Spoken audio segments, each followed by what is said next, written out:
Today we'll be looking at a vacuum line fix on a 2002 Porsche Carrera 2. Had a cracked vacuum line, was thrown an error code. You can see a couple of these are disconnected here as well. Here are a couple of the codes that was showing when I plugged my scanner into it, P0491 and 492, indicating a vacuum line leak. Under further inspection, you can see here one of them was cracked and completely broken. Right now everything is still put together. We're going to start our disassembly. Looking over, we're going to remove the air box first. That's going to give us some more room and to get some of the connectors out as well. So first thing, disconnecting some of those electronic connectors from the air box. There are a couple clips on the side and one on the back down below as well. Once you pop that out, just loosening the hose clamp and the bolt down here, and then the air box does pull right out. Just kind of twist it slightly to clear the deck lid. With the air box removed, you can see we have a lot more space inside the engine compartment. I'm going to start working on removing the throttle body next, removing the throttle position sensor. Then there are just the 4 bolts on the throttle body, as well as some of the hose connectors and sensors that plug into it as well. Just moving those out of the way and disconnecting from the intake there. From there, there's the 4 hose clamps on either side. Also, don't forget there's a vacuum line attached, that small hole there as well.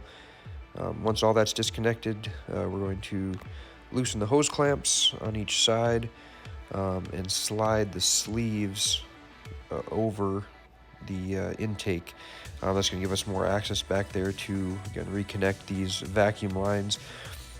Wiggling that a little bit side to side, you can see I left one of the sleeves on to pull it all the way out.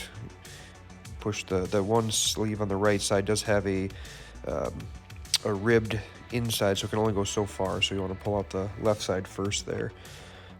From here you can see I have a mirror down to the back side of the second intake crossover. Just that slight little silver circle you can see there, that's where the vacuum line needs to connect. So I was trying to avoid removing all this and getting this installed with being able to leave that bit in place. And you can see here in the drawing, that's where this is going to connect, that intake resonance flap actuator. Got the new line in. I kind of got to bend your arm a little bit to get it back in there, but it is possible. Just feel around and get it connected with that rubber tube. It slides in pretty easily. And then I just ran the length of new vacuum line up to the front, and I'm going to clip where it's required there to replace the broken piece. Got the whole vacuum lines reinstalled. Everything is connected there. Just going to be now installing that front intake tube, moving along to the next step. Next, we have the vacuum lines and the tubes and electrical connectors all put back in. I have the intake tube back in installed at this point, wanting to make sure that the sleeve is rotated properly there to install that front vacuum line. I actually, on this next frame here, you'll see it frozen, but installed a couple of the bolts for the throttle body to make sure I have that tube in the right position. Once I did that, I tightened the clamps on the left side of the intake. You'll see it frozen here. Slid that back into place, put the throttle body back on, and then I was able to position that tube correctly. And then I tightened down the hose clamps you see in the top left corner of the screen there. From there, pulled the throttle body back off, tighten the right side hose clamps, and then we're going to move on to install the throttle body and the remaining electrical connectors. Have that done here in this slide. You can see all the bolts back in place, the bracket supporting it, swung back up into place, throttle body position sensor clipped back in, and ready for the air box installation. And you can see here, finally, everything all back together, running, all in working order, no issues. Vacuum lines connected, running well.